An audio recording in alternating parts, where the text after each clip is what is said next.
सामाजिक कार्यकर्ता और पर्यावरणविद सोनम वांगचुक अपनी मांगों को लेकर एनडीएस ग्राउंड लेह में 7 दिवसीय जलवायु उपवास पर बैठे हैं। जलवायु उपवास का मकसद लद्दाख के लिए राज्य का दर्जा, 6वीं अनुसूची के तहत संवैधानिक सुरक्षा भर्ती प्रक्रिया और लेह और करगिल के लिए अलग लोकसभा सीटों जैसी मांगों को पूरा करवाना है। आज गृह मंत्रालय में सोनम वांगचुक की जानिब से गृह मंत्रालय के निमंत्रण पर बातचीत के लिए एक प्रतिनिधिमंडल दिल्ली आया था। प्रतिनिधिमंडल ने गृह राज्य मंत्री नित्यानंद राय से चर्चा की। ये बैठक 1.5 घंटे तक चली।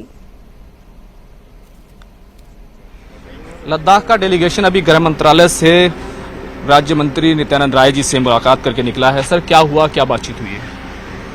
देखिए ना, हमने ये मीटिंग जो था, हम लोगों ने इसमें शमूलियत करने के लिए इसलिए कहा था कि जो इश्यूज लद्दाख के बारे में है हमने उठाए हैं, वो अनकंडीशनल इस बार जो आगे का बातचीत का दौर होना है उसमें क्या टर्म्स ऑफ कंडीशन रखेंगे उसके बारे में था।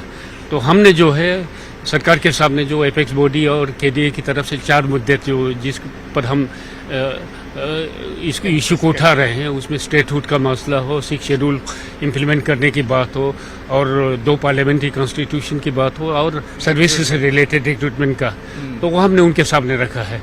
तो काफ़ी डिटेल में इसमें चर्चा हुआ। जहाँ तक गृह मंत्री जी का और जो गृह ऑफिशियल्स थे उनकी तरफ से यही इशरा था कि हाई पावर कमेटी के साथ डायलॉग जो है वो शुरू होना चाहिए।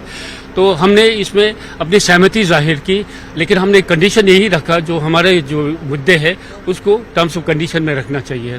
तो अल्टीमेटली जो डिसीजन इसमें से कंक्लूजन जो ये निकला कि उनकी तरफ से अब दोबारा शायद कंपोजिशन को लेके है जो इशू डिस्कस करने हैं टर्म्स ऑफ रेफरेंस के बारे में, वो दोबारा हमें कुछ बताएंगे।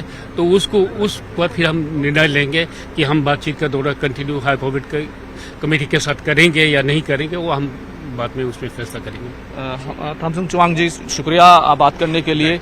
क्या कहेंगे, जिस तरीके से स्टेटहुड की आप लोग मांग कर रहे हैं, 6 शेड्यूल की मांग रहे हैं, क्यों इतना महत्वपूर्ण हो गया ये जो डिमांड है हमारी स्टेटहुड और 6 शेड्यूल के लिए?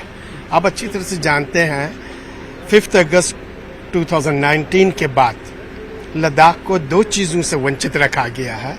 एक है लद्दाखियों की रिप्रेजेंटेशंस को लेकर, दूसरा लद्दाखियों को अपनी सारी चीज़ों की, लैंड से लेकर जॉब से लेकर बाकी सारी कल्चरल है, लैंग्वेज, इन सारे को प्रोटेक्शंस के लिए, इन्हीं 2 चीज़ों को लेकर लद्दाखियों को रिप्रेजेंटेशंस के लिए हम चाहते हैं डेमोक्रेटिक वे में स्टेटहुड लद्दाख को मिले, ताकि जो भी लद्दाख के लिए लॉ बनाया जाए, कानून बनाया जाए, वो लद्दाखी बना ले, इम्प्लीमेंट भी लद्दाखी कर लें, क्योंकि लद्दाख को लद्दाखी बेटर वे में जान सकते हैं। लद्दाख की डेवलपमेंट कैसी हो वो लद्दाखी डिसाइड करें, इसलिए हम स्टेटहुड चाहते हैं। हम लद्दाख से आए ही इन्हीं चीज़ों के लिए कि जो रेजिडमेंट पाया जा रहा है लद्दाख के अंदर, स्टेटहुड की डिमांड को लेकर के, 6 शेड्यूल की डिमांड को लेकर के। हमारे पीएचडी स्कॉलर्स आज जॉबलेस हैं, वो सड़कों पे घूम रहे हैं, उनके पास कोई रोज़गार नहीं है और एक तरह की हम देखते हैं कि कोई मैकेनिज्म नहीं है, कोई पॉलिसी नहीं है। इन तमाम चीज़ों को हम लेकर के आए थे और हम उम्मीद करते हैं कि